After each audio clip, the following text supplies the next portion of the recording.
Dalam satu dekade belakangan ini, isu tentang keberadaan dan kejayaan asal-usul bangsa Indonesia yang dulunya sering disebut sebagai Nusantara ini mulai terkuak.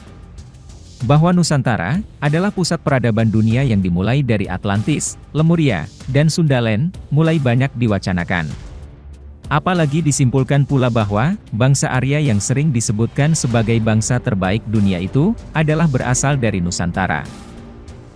Sejarah tidak pernah bohong. Namun kepentingan penulisanlah, yang menjadikan catatan sejarah menjadi bohong. Bahasa Jawa itu kaya akan kosakata, bahkan di Asia Tenggara terdapat kesamaan kosakata yang mirip bahasa lokal kita. Maka dari itu, bukan tidak mungkin, bahasa Sanskerta itu adalah bahasa Nusantara itu sendiri.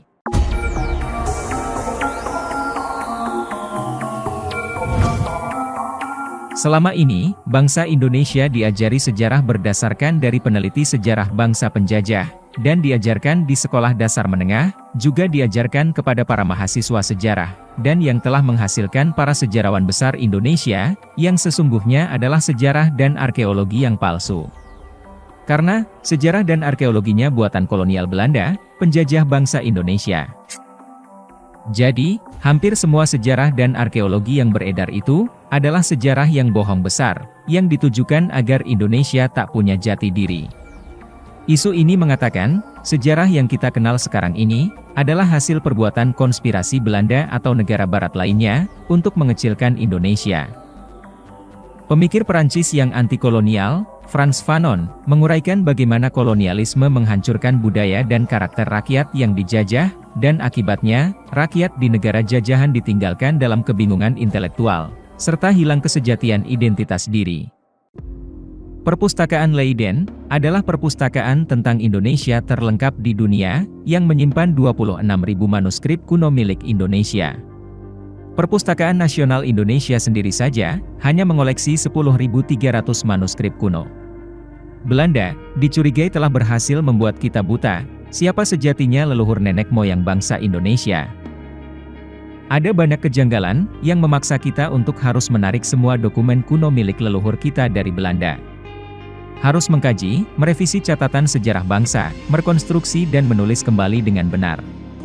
Dan tidak mengikuti saja semua catatan yang sudah tertulis berdasar kacamata penafsiran penjajah Belanda, yang tertulis tidak sesuai fakta, dan menulis terbalik, membuat seolah kita bangsa pengimpor budaya lain. Pembuktian ini, adalah penelitian dan eksplorasi sejarah langsung terhadap keberadaan situs Borobudur di Jawa Tengah, dan situs Muara Takus di Kampar Riau. Bangunan ini bukanlah candi, karena memang kedua situs ini bukanlah tempat ibadah agama Buddha atau ajaran Buddhisme, maupun agama Hindu. Kesalahan terbesar dalam penulisan sejarah Indonesia, adalah menghitung awal tahun Saka yang dimulai 78 Masehi, sehingga menjadi hilanglah sejarah kita sebelum tahun itu, yang malah dengan mudahnya disebut sebagai ajaran animisme dan dinamisme. Hal ini terbukti dengan adanya figura relief dasar Borobudur yang ditutup, pada panel nomor 43, tergambar bangunan dengan bentuk atap khas Nusantara. Inskripsi pada tepi figura, terbaca Mahe Cahya. Yang berarti berkuasa besar, atau kaum yang mempunyai kuasa besar Cakya, adalah kaum Caka, Saka, atau Aryan. Inilah leluhur kita di Nusantara Indonesia, yang tersebar di ratusan prasasti berangkat tahun Caka atau Saka. Kaum Saka inilah, yang menaklukkan Raja Salifahana di tahun 78 Masehi.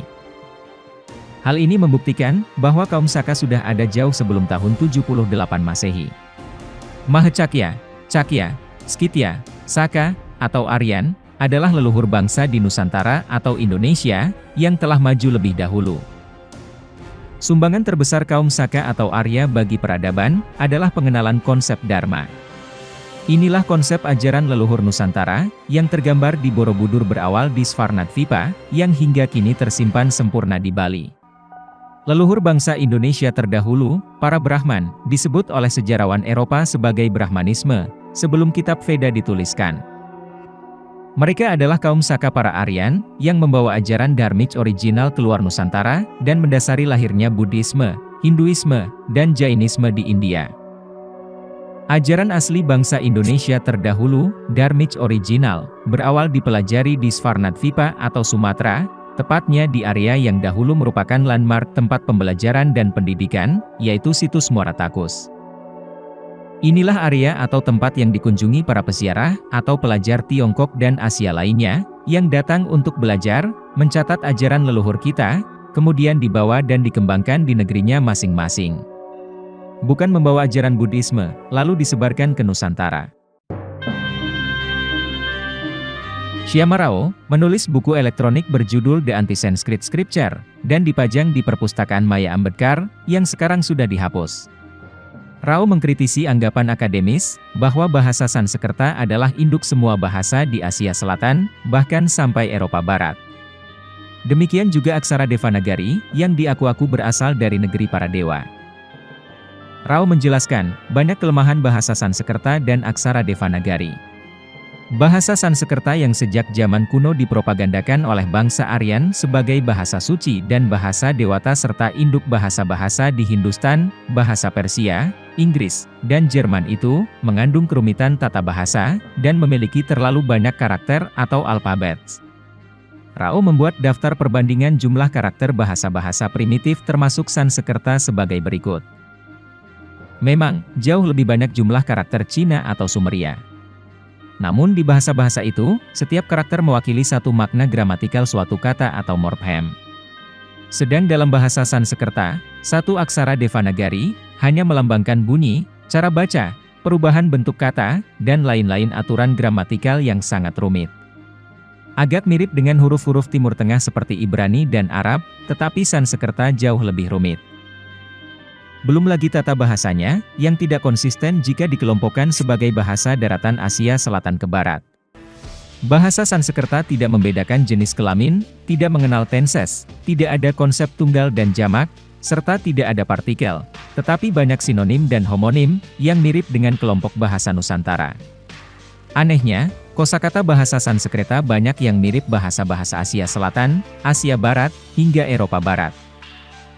Kesimpulannya, bahasa Sanskerta dan aksara Devanagari adalah rakitan dari berbagai bahasa. Dia dirakit dengan menyampur atau menyomoti kosakata dan cara tulis berbagai bahasa yang ada di daratan Hindustan, ditambah dengan bahasa-bahasa pendatang dengan logat bangsa Aryan. Ini juga dibuktikan, bahwa penutur aktif bahasa Sanskerta pada tahun 1921, hanya tinggal sekitar 356 orang di seluruh India, Pakistan, dan Bangladesh. Dan pada sensus tahun 1951, hanya ada 555 orang penutur Sanskerta dari 362 juta penduduk India. Bahasa Jawa, Sunda, Bali, dan Indonesia, justru mengandung sekitar 50% kosakata Sanskerta. Jangan-jangan, justru orang Aryan di India sana, menyomot sebagian bahasanya dari bahasa Nusantara sebagai bagian bahasa rakitannya. Karena secara praktis, justru penutur Sanskerta itu jauh lebih banyak di Nusantara dibanding penutur di India. Apalagi orang Aryan di India sendiri, justru memakai bahasa Hindi, bukan Sanskerta. Bukti paling telak, adalah bahwa belum diketemukan satupun naskah kuno berbahasa Sanskerta dengan aksara Devanagari di India, sebelum tahun 500 Masehi. Bahasa yang dianggap dan dipropagandakan sebagai bahasa dewata, terbukti sebagai bahasa rakitan minoritas penguasa Hindustan. Sayangnya, propaganda Sanskerta sebagai induk bahasa-bahasa, terlanjur mendarah daging bersamaan dengan banjir bandang imperialisme dan kolonialisme, sebagai sumber antropologi. Teori Sanskerta induk bahasa, terlanjur bercokol di memori intelektual sejarah, linguistik dan sosial. Bahkan meracuni beberapa ahli komputer, hingga pernah ada pendapat, bahasa Sanskerta paling afdol untuk program komputer, karena mewakili banyak bahasa besar di dunia, tanpa dipertimbangkan kerumitan penulisan yang digunakan, dan ketidakkonsistenan tata bahasanya. Justru bahasa komputer yang melanglang jaringan artificial intelligence bernama JavaScript, yang konon karena fleksibelnya The Javanese. Seorang agronomis dari Haryana University, Profesor Ashok Kumar, sangat heran dengan bahasa Indonesia. Pertama, dia heran ketika tahu bahwa language itu bahasa. Dia heran, karena di bahasa Hindi dan Bengali, language adalah bahasa. Dia lebih heran lagi, ketika tahu bahwa dalam bahasa Jawa berbunyi boso. Dia bingung, dari mana istilah bahasa, boso, dan bahasa itu berasal. Dia sebagai orang Hindu, justru tidak merujuk Sanskerta, malah menduga dari bahasa Arab atau Urdu. Saya sendiri juga heran, mengapa istilah bahasa itu, kalau benar-benar dari Sanskerta, mestinya di Persia, Jerman, Inggris, Latin, Yunani, juga mirip. Paling tidak ada konsonan BHS, tetapi kok jadi lingua? Keheranan Profesor Kumar yang kedua, adalah tentang jumlah bahasa di Indonesia yang ratusan, tetapi memiliki satu bahasa Indonesia yang dapat diterima oleh hampir semua orang Indonesia. Ketika ada dua orang dari Aceh dan Bali sedang berbincang, dia bingung dan bertanya, "What language do you speak?" Saya juga heran sendiri, karena antara bahasa Jawa, Sunda, dan Bali, banyak mengandung kosakata kawi, dan hampir 80% kosakata bahasa Melayu asli, juga punya akar kata kawi. Kenyataan itu, sangat berbeda dengan negerinya India yang besar. Negerinya, punya keragaman ekologi dan ekosistem yang spektakuler. Mulai dari yang bersalju abadi Himalaya, sampai yang bergurun di Deccan dan Punjab. Dari yang daratan utuh, hingga Kepulauan Andaman. Maka, Profesor Kumar berhayal, seandainya India memiliki bahasa nasional yang bisa diterima oleh seluruh bangsa seperti bahasa Indonesia, betapa kuat negaranya. Tetapi dia justru heran kepada Indonesia yang tidak maju-maju. "What's wrong with the Indonesian?" katanya. Dari Sumpah Pemuda, bahasa Indonesia masih merupakan pengikat paling kuat persatuan dan kesatuan Indonesia. Bahasa, konon merupakan salah satu ekspresi kebudayaan bangsa penuturnya.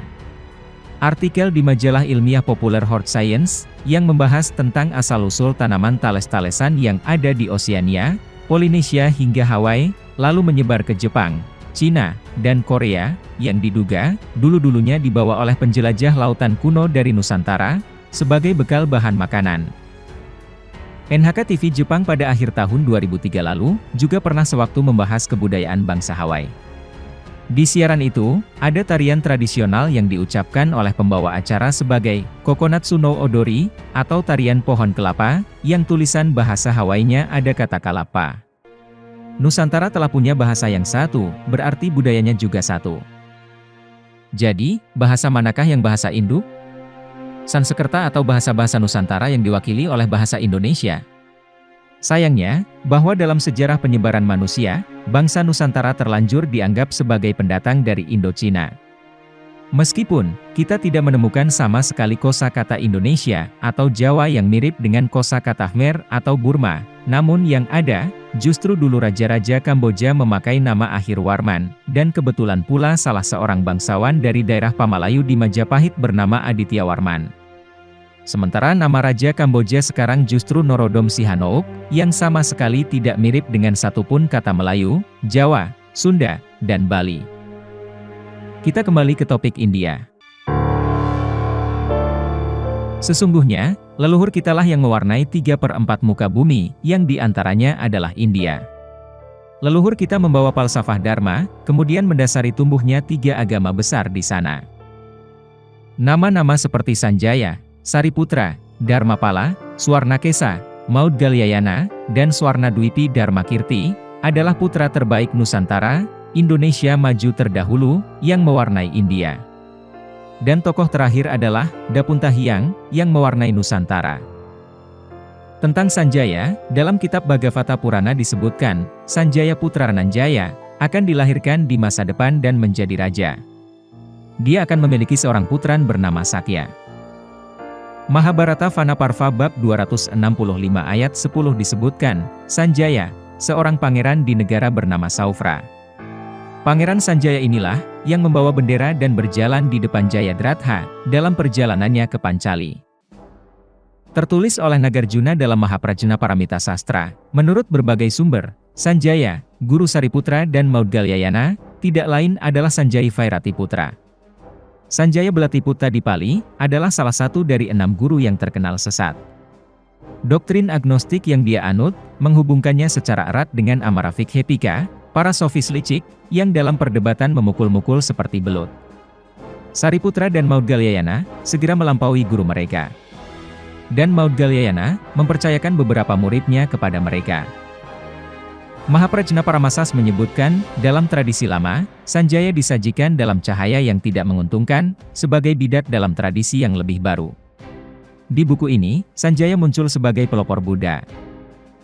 Tradisi terkini, Sanjaya, Guru Sariputra, dan Maudgalyayana, tidak memiliki kesamaan dengan bidat dengan nama yang sama.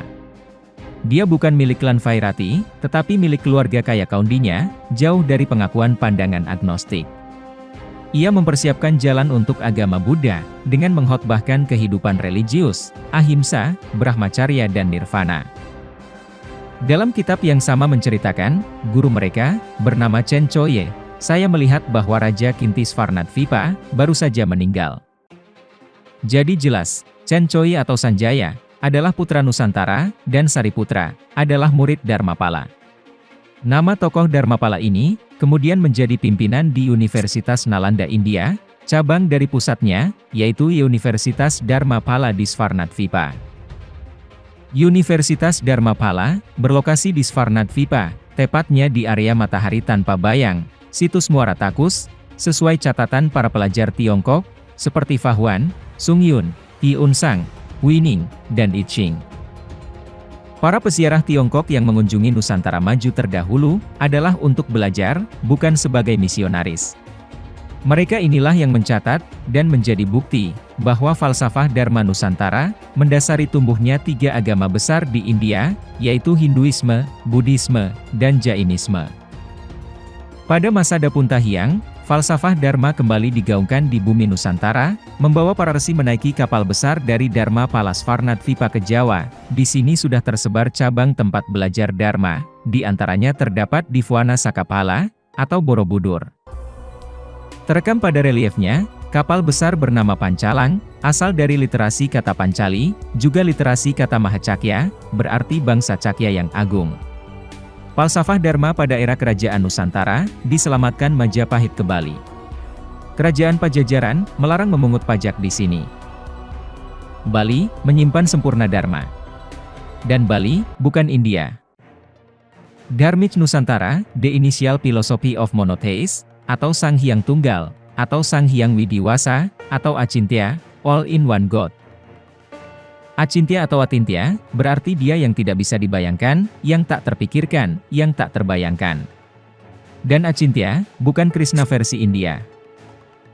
Gara-gara di era pra-orde baru, negara mewajibkan memilih alternatif pilihan salah satu dari 2 agama India, yang menjadi agama resmi anutan. Dari sinilah, banyak yang menganggap, kalau negara kita mengimpor ajaran dari India. Dan terbukti, seluruh ajaran asli Nusantara juga situs-situsnya, tidak berdasar pada salah satu dari 2 agama India.